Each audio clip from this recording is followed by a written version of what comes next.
head women's basketball coach Mike Lane. He and his team have just finished up the regular season with a 17-8 record overall and 13-4 performance in NAC play, earning them their second straight NAC South Division championship and the number 2 seed in the upcoming conference tournament. Coach Lane, can you take us through some of your favorite moments of the season thus far?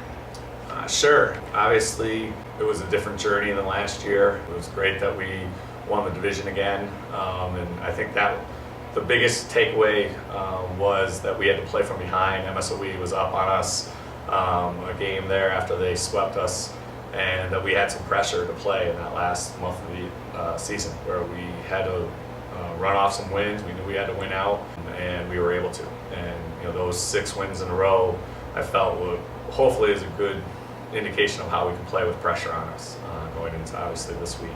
But being able to rattle off those wins and able to put some pressure on MSOE was great. It was fun to see. We came focused, and we knew we had a goal, and I think that kept our focus that we were kind of chasing somebody. Obviously we had individual highlights through the year. Beating Lakeland on a last-second shot was a huge win for us at the time, and going down the street against Concordia Chicago and winning that one in double overtime and having to kind of fight through a lot of different things. That game was certainly a big win and a nice moment, and then obviously clinching the South Division at home against Benedictine last week was probably our best overall effort of the year, and to do that in such an important game late in the year was really impressive to watch. So I'd say those were probably the biggest highlights. Okay. And another South Division championship, another 2 seed in the tournament, and another quarterfinal matchup against the Sabres. Compare this year's journey to the conference tournament to last year's. Well, like I said, I think last year we were ahead. And teams were chasing us. We got out into that first place position pretty early. And this year, we dropped that early game to MSOE, which certainly got our attention. And then, dropped a couple to Concordia, Wisconsin, to Wisconsin Lutheran. MSOE continued to win. So just the fact that there was real pressure on us to perform and to chase MSOE was a completely different feeling than last year, where we were in first place and kind of fighting people off. I think our attitude was much different. Certainly we were hungry to get it, and I think it really kept our focus where it needed to be. So I'd say that's the biggest change, just kind of where we were slotted through the year, where we weren't just kind of a lead dog the whole time. So that was certainly interesting and challenging, and I applaud our girls, really proud that they knew that they could still do it. That when we got swept from MSOE, that was not a fun locker room after that game, but we knew that there was a lot of basketball left, and that they were able to kind of rally and put performances together to still grab that title was a lot of fun, and I'm really proud of them for that. All right, and you've seen 6 different players lead the team in scoring over the course of the season. Describe for us what this balanced attack has meant to the success of the team.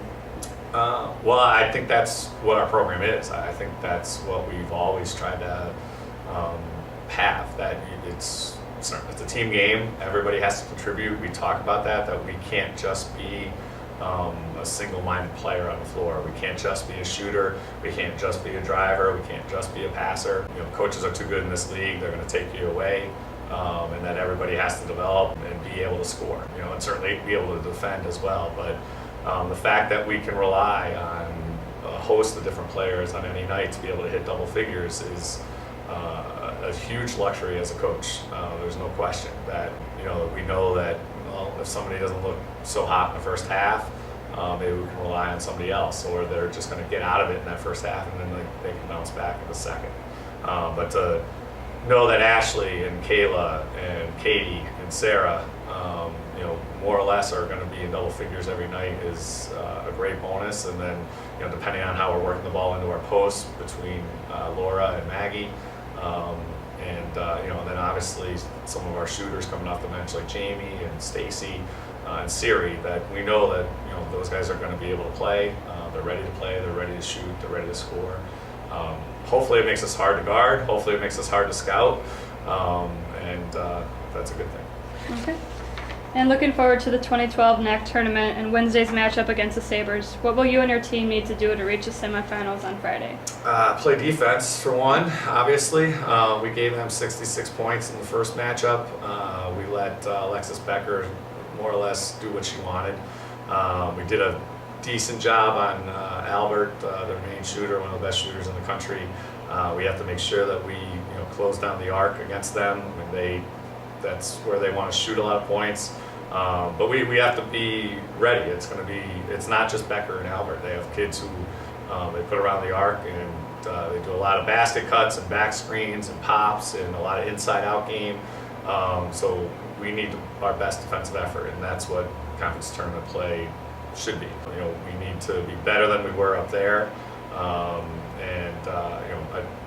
Becker had to hit over close to 30 points against us, and we just have to do a better job. We don't have KP this time, unfortunately, because Kaylee's out for the year now. But so that means that Amber and Maggie and Laura really have to step up their game to stop her. Our guards have to know where their shooters are. It's going to be tough. I respect Marion. They play an interesting style. We don't see it a lot. At least we've seen it once and fairly recent, which should help our girls. But we're happy to have a home game. Certainly not. We're looking forward to not having to travel 3 hours to play this game. Hopefully, we're going to have a big crowd, and the girls, I'm sure, are excited. And after Saturday's disappointing performance, hopefully, we're coming with a little bit more focus and hunger than we showed on Saturday against Wisconsin Lutheran. That I think if we can play our game, if we work hard Monday and Tuesday, kind of learn what Marion does a little bit more than we did the first time, then hopefully we can shut them down enough to get a W. Okay. Thanks, Coach. Good luck on Wednesday. Thanks.